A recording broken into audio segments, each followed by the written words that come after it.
Every year, a dragon lands in the center of the kingdom and lays 2 eggs. When the eggs hatch, the 2 baby dragons then fight to the death. The red one winning means a year of good luck while the blue one winning means a year of bad luck. This year, the dragon laid 3 eggs. The historian and priests only shrugged, they didn't know what had happened, and were just as confused as the king.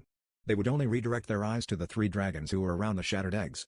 The king only looked on, his hands coming together under his chin as the battle began. Red and blue seemed more intent on fighting one another, leaving yellow alone for the moment, and yellow seemed content in not involving itself with the 2. One could best describe the fight between red and blue as a flying cat fight, claws flying at one another, wings flapping and maneuvering to get the upper hand.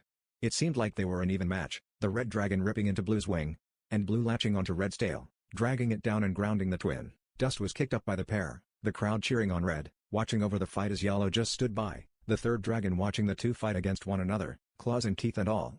It seemed to be over in seconds when the dust began to. Dust was kicked up by the pair, the crowd cheering on red, watching over the fight as yellow just stood by, the third dragon watching the 2 fight against one another, claws and teeth and all.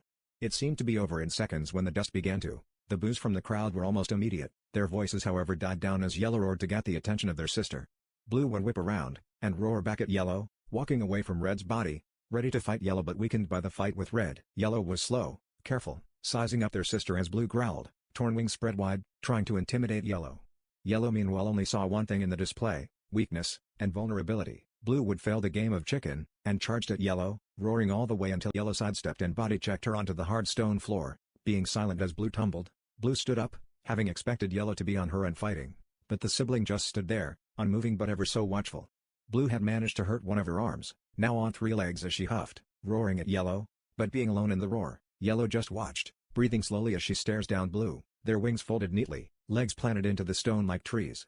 Blue growled, and on her 3 legs charged again. Being focused on yellow's head now, charging as fast as she could. Their tail tips striking blue's jaw, breaking it and sending blue back to the dirt. Each time blue fell, the crowd would cheer on yellow, no longer remembering red who lays off to the side still.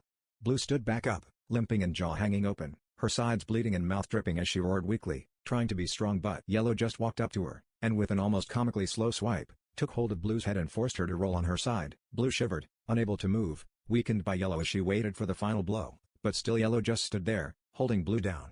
Yellow chittered with her teeth, seeming to speak to blue for a moment before letting go. Blue didn't dare get up, weakened by broken bones and blood loss, only able to watch as yellow finally spread their wings. With a gust of air and cloud of dust yellow took off, flying high and leaving the arena, flying directly over the king's seat.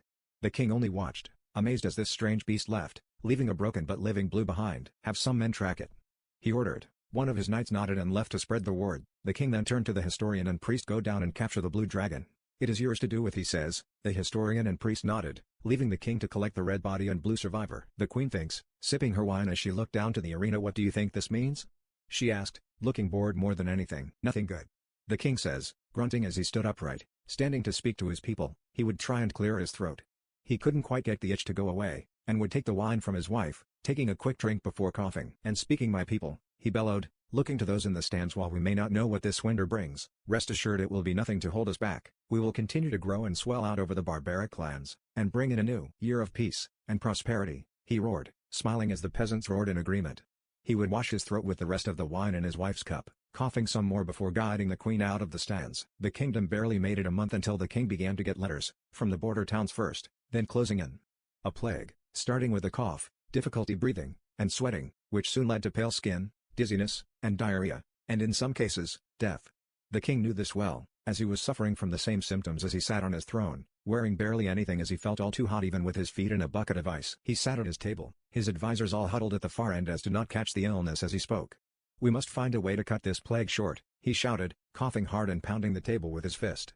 What are in the notes on it? One advisor flipped through a book, frowning. There are reports of a large uptick in rodent populations. The wave of rats is often found around grain silos and other food storage sites. The grain silos are bursting at the seams with extra grain, and with no cats to cut down those numbers of rodents, it's a case of millions of rodents running rampant.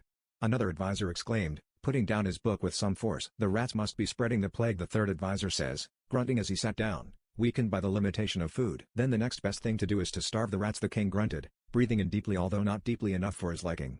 I want the spare grain silos to be burned. Burn the rats with them, sir. That grain is our winter stockpile, the leaves haven't even finished turning colors. The first advisor replied, leaning on the table. I'm sorry, I didn't hear about your recent promotion to king. The king retorted, pointing at the first advisor. My word is law, Now go. Or your head will go away from your shoulders." The advisors only nodded, grunting as they left the table, walking away as one of the doctors came over to check with the king.